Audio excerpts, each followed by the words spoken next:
and new freedoms that aligned the party with a modernizing America and its values. After more than 5 decades of such choices, the Democratic Party is associated with equal rights, equality, gender equality, tolerance, openness to diversity, and more. The Republicans' electoral base was in the South and later in the Appalachian Valley and rural states across the country, so at each juncture, they escalated their battle against these national changes. The party's national leaders ignored their own deep divisions and worked inventively to show they were the champions of white people during the battle over civil rights and affirmative action. Its leaders scorned the sexual revolution and championed to this day a constitutional amendment to make abortion illegal. They were opposed to women breaking free of the patriarchal family and winning equality. They were mobilized against illegal immigration in the states and nationally, fueled by Patrick Buchanan's 3 campaigns for president. Newt Gingrich led a revolution in the early 1990s that put the GOP into a total war footing against a Democratic Party determined to expand the liberal welfare state and marginalize conservatism. But those forces defeated him. The Tea Party led the GOP's life-and-death battle against President Obama and his Affordable Care Act, fueled by Tea Party protests that elevated white racial resentment and hostility to immigrants.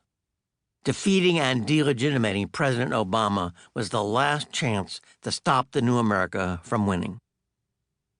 Obama's 2008 election, the Wall Street bailout, and the searing battle to pass Obamacare produced the Tea Party revolt and the Tea Party wave election of 2010, the most consequential election of our lifetime.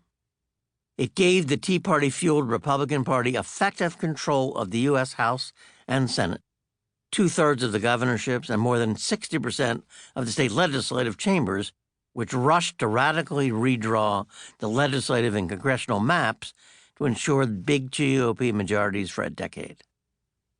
The Tea Party-led GOP pushed the country into fiscal austerity and to deconstruct government to stop Democrats from using government for positive ends or paying off its growing coalition with new entitlements. Limiting the right to vote and allowing unlimited secret campaign spending, both sanctioned by the U.S. Supreme Court, hardly needed to be justified. The Tea Party wave election put the country into a decade of suffocating polarization and gridlock led by Donald Trump since 2016. Trump got vital help from the FBI, but he is president because he seized the leadership of the Republican counter-revolution and waged an all-out take-no-prisoners war against New America and the Democrats, which won him the undying loyalty of his Tea Party and evangelical base. He sent racist, misogynist, and nationalist signals that branded the GOP an anti-immigrant, white, and patriarchal party. Donald Trump auditioned for the job as a birther. Comfortable with the most off-putting of attacks, he denied the citizenship and legitimacy of the first African-American president. President Obama was everything conservative voters hated. Figuratively and symbolically, he represented America's multiculturalism and its political triumph.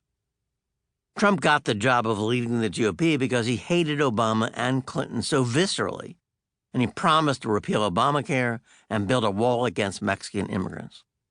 He was so determined to wipe out Obama's legacy that maybe conservatives finally had a leader who would push back against the modernizing trends that were making the country more racially diverse, immigrant, millennial, secular, metropolitan, and unmarried, where working women stood over the faltering male breadwinners and their faltering traditional families. Repealing Obamacare formed the core motivating agenda of the Republican Party in the elections of 2010, 2012, 2014, and 2016. That impassioned call contributed to 2 off-year wave elections, a diminished Obama re-election, and Trump's electoral college victory in the Rust Belt. Donald Trump based his candidacy from the first moment on winning Tea Party support and then forming a tight alliance with evangelicals and the most religious conservatives. And together they formed a clear majority of those who identified with the party and voted in GOP primaries. After his Trump Tower announcement, Trump moved to the top of my polls with Republican primary voters.